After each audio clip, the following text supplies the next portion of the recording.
Welcome everyone. Thank you all for joining us today on this Monday.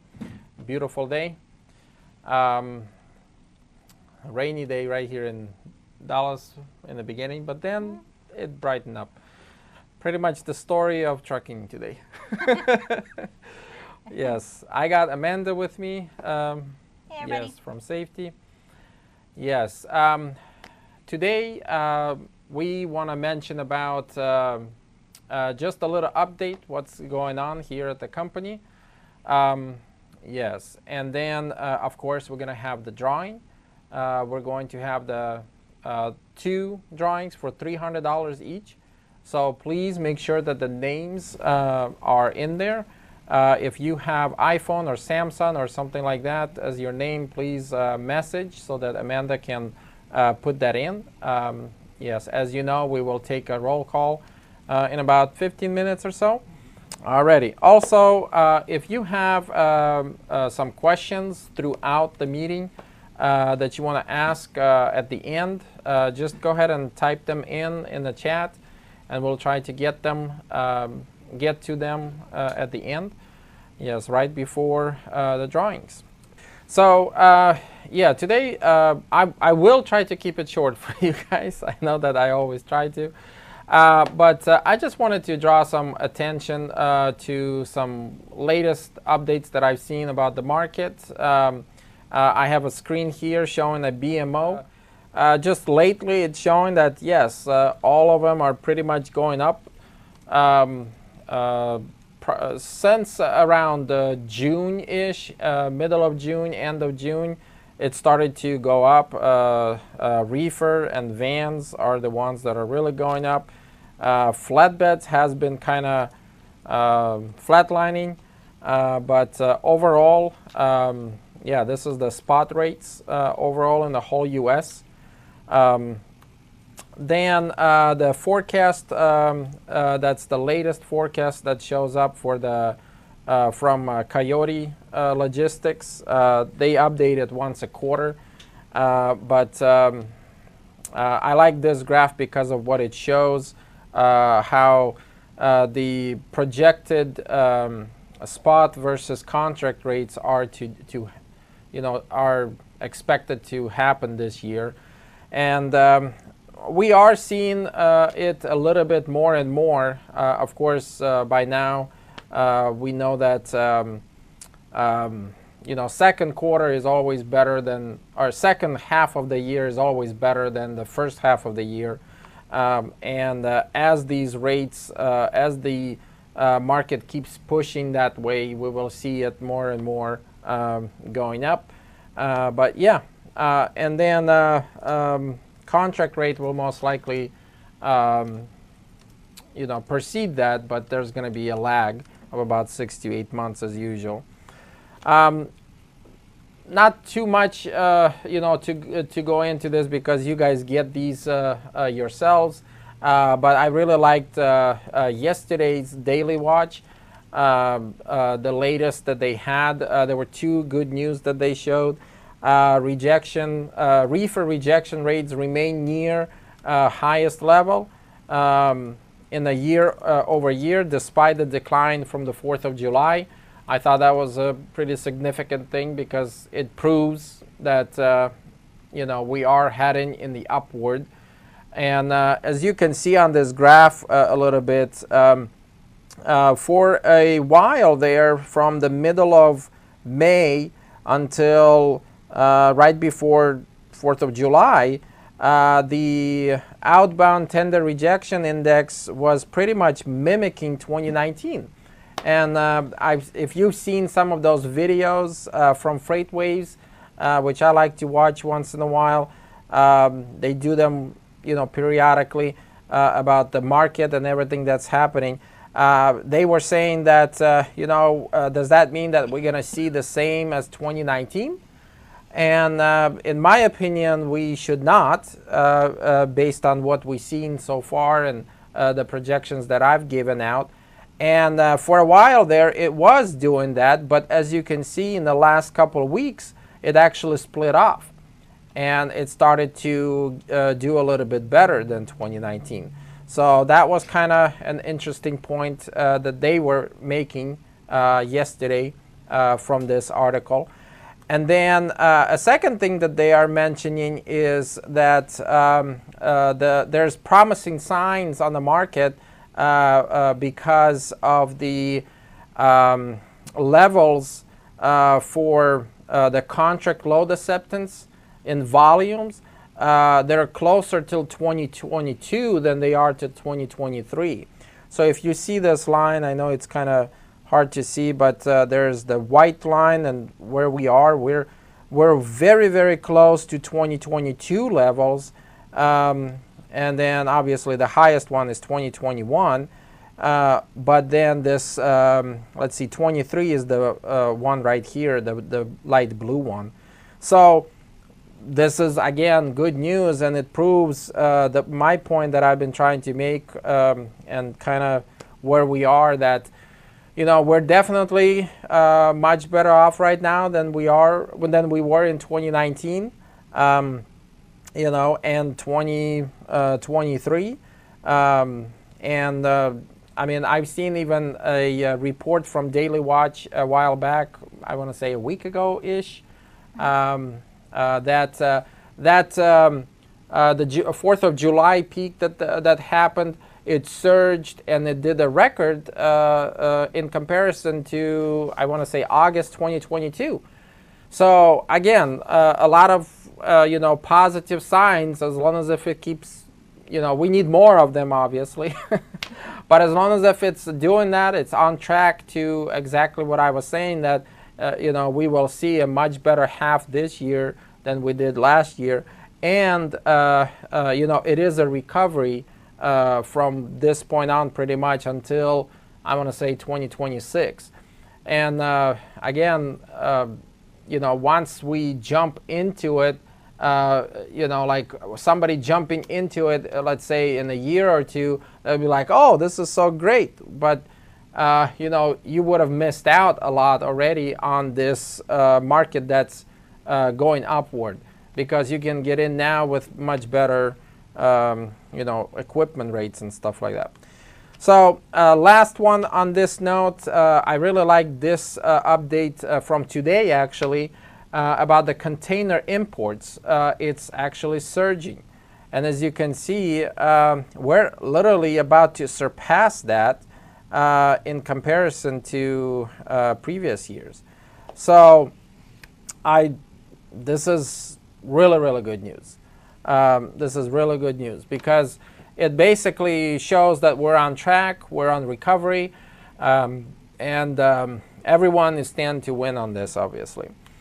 Yeah, so that's all. I'm going to keep it short on the market stuff. Just a couple housekeeping stuff. If you guys still have some questions about how to basically look up or how to see where the market is, what it's doing, why it's doing the way it's doing, we are spending a lot of time in the whole PDP office to get you those answers. So every single team member, every single department have a goal to reach out to any BTO that might need some help in this kind of stuff. So when it comes to markets, when it comes to safety, of course, when it comes to billing related questions, dispatch, I mean, even integration, just anything and anything like that. If you have questions, please reach out. And also, we do have this dashboard guide online available for you guys. It's just in the menu button. You click on the top right corner, and that gives you a detailed explanation of what your dashboard shows, how to read that map. A lot of people think, oh, well, it's nice, but what does it do? Why? How? It explains it all, and it's very easy to understand. Yes, there's, colors mean a lot, obviously, and every single report. There's so much reports in there that you might not even know, but there's a comparison for you to see how you're doing in comparison to the fleet, and what you can do to maybe improve. I mean, all the data is there for you because obviously we want to be transparent, but also to help you succeed. And the more information you have, the more better decisions you can make. I'll give it to you for your announcements. All right. There's not too much announcements. Of course, the main thing, I know y'all are probably getting tired of hearing me say, hey, when are you getting your DQ files updated? And there's a good reason for that, which I'll explain here in a minute. But we just need to make sure that all your maintenance files, so your PMs, so your preventative maintenance, and your quarterlies, which for you new ones, I know out there, the federal annually is what we call quarterly here. So you do have to get that every 3 months. And of course, we reimburse you if you send in receipts, and if you let those expire, then your services that we provide here, like the dispatch, the fuel card, and payment services, those stop until you update them, because that is a very large liability for you to be out there without updated documentation, or just driving without a nice and up to, what do you call it, up to standard vehicle. So, because you're a danger to other people if you're not keeping up with your equipment. And let's see, the other HOS, I've seen a lot of PC being misused, and that is a big no-no. I hate to say that, no, but it is it's one thing that they are cracking down hard, and so if we do get audited, it will be a huge investigation by them. So it's a huge investigation by me. Now, to say, I know that all sounds daunting, but those are the 2 red flags on our safety scores. Is if you go through a DOT inspection, they are automatically flagged to look at those 2 things: your vehicle maintenance and your HOS, harder than they normally would. So, and that all leads to our safety scores. Because we've had this record, it just has made our safety score go up. And what happens when it goes up is it affects the whole fleet. That means that some of your brokers will not work with you. Even if you send a safety letter and you show all you're doing, they simply have it in their system. If you're at this point, they're not going to work with you. So the only way to improve that is, or to make that happen, is to make your scores come down. Now, I know that sounds daunting, but we are working in the right direction. There's a lot of cleanup that has happened, and I think every one of you that has been open to me has actually been receptive of I know it's kind of hard when you're doing some changes and somebody has to, kind of, I would say, be the nag a little bit sometimes. I think that's what safety does, but there's a good reason for it. It's because we care for you. We want you to improve, and we want you to be able to get those loads that you want. We want you also just to be safe. What are we going to do if something happens to you and it was simply because I didn't catch you driving PC and driving 21 hours out of 24 hours? So that's the kind of stuff that I'm here for. Is I'm here to be your support, and I ask that you help support all of us as well by taking it serious. So next month we should have, I expect our safety scores to drop, which is a good thing. We want it to come down. There are some things that will fall off, not to mention as long as we stay quiet, I say, by doing more good. So get those good passing DOT inspections. The more of those are on the scale, then it kind of counters the ones that are bad. So the more you have those, and the percentage of the good score is what you want. So the more of those, then it counterbalances the others that are coming in. That's why on the DQ files, I've been kind of cracking down a little harder, because I notice the ones that are keeping up with their files and keeping everything nice and clean, they're getting those good DOT inspections. And you know who you are, and thank you. And lastly, all I can say is the ones that have not been receptive and have not cared for the company, they are no longer here. So, and that, whether that was me or whether that was them, it was a mutual and beneficial thing, unfortunately, because at the end of the day, I feel like a failure if you leave just because you don't want to participate and because you don't want to take the fleet serious and the safety of others serious. So again, thank you so much. And next month, which actually is in about a week and a half, right? We'll have new scores. And so I'm hoping that at our next Zoom meeting, I can tell Peter, hey, let them know we're better, we're good, and now some of those brokers will work with you. So that's our goal here. Yeah, everybody wins. I mean, brokers, they want to work with companies who have a great safety score. We have a very good 411 score right now. And thank you, to the shipping specialist. Shout out to them.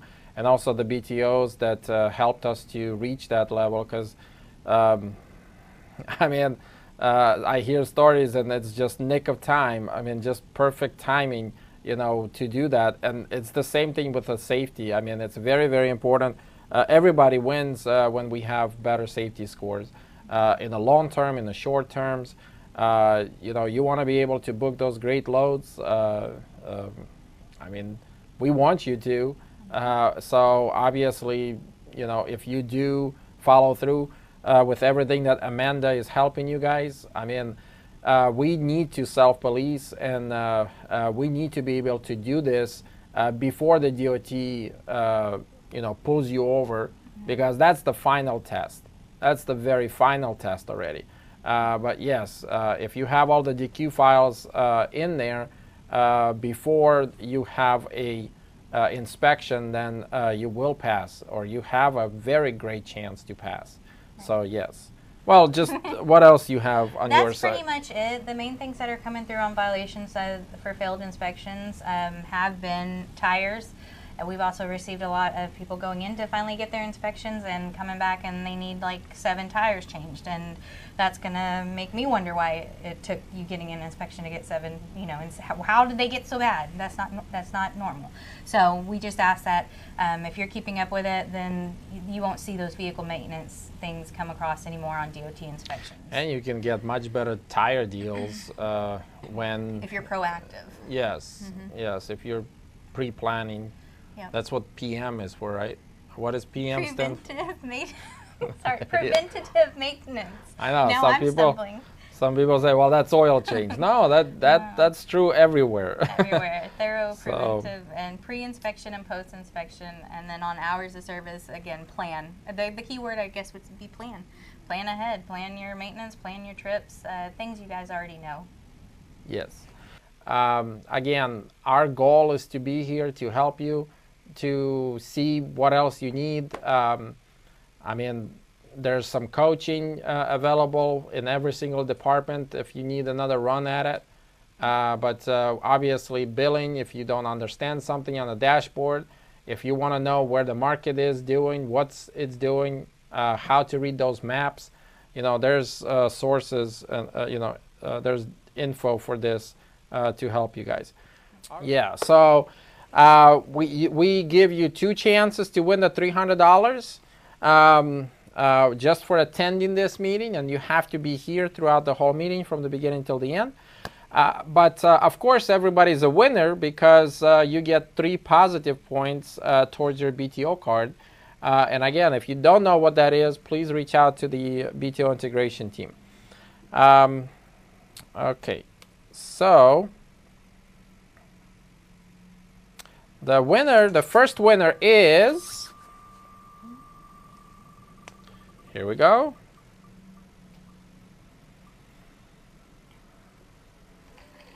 Michael Ford. Congratulations. Congrats, Michael.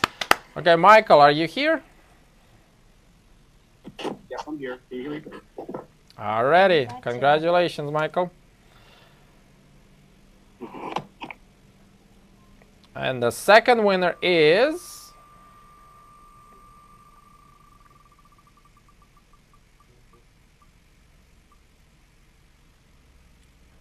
Looks like it's Latrell. Congratulations. Woohoo! Latrell, are you here? Yes, good job. Yeah, so the most valuable operator award, what this is, if you can look at my screen, you get 3 first places. And for us, just kind of like what Amanda was explaining earlier, for us what's important is not just that you make money, which that's important, obviously, but we also want you to succeed long term. Because if you're doing it long term, you can sustain what you're doing for a long term, then you will be really successful. because safety is a big portion of being able to do it long term.